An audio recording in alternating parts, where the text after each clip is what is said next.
কিছু মানুষের চেহারা দেখতে নূরের মতো, কিন্তু তাদের ব্যবহার ফেরাউনের মতো। যশোরে একটি মসজিদে প্রায় ১৭০০ মানুষ এতেকাফে বসেছে। এতেকাফ হচ্ছে খুবই গুরুত্বপূর্ণ আমল। আমরা অনেকেই এতেকাফে বসি নিজ ইচ্ছায়।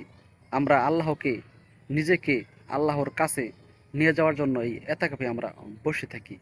আমরা অনেক জায়গায় দেখেই এতেকাফে অনেক মানুষ বসতে চায় না। আমরা কি করি? যে মানুষ এতেকাফে বসতে চায় না, আমরা খুবই গরিব এবং নগণ্য মানুষ খুঁজি। একদম বয়স্ক লোক, তারা কোনো কর্ম করতে পারে না। আমরা এমন লোকই খুঁজি, খুঁজে তাকে তাদেরকে কিছু টাকা দেই, কিছু টাকা দিয়ে এই এতেকাফে আমরা বসাই।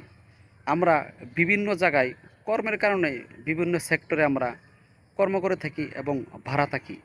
আমরা যদি অন্য জেলা থেকে এসে কোনো এক জেলায় বাড়ি করি, আমাদের কিন্তু তারা স্থানীয় বলবে না, তারা বলবে বিদেশি লোক বাড়ি করেছে। তেমনি আপনি যদি কোনো এতেকাফে লোক ওই ভাড়া করে আনে, টাকা দিয়ে আনে আপনি এতেকাফে বসান, আপনার এতেকাফ কি পরিপূর্ণ হবে? পরিপূর্ণ হবে না।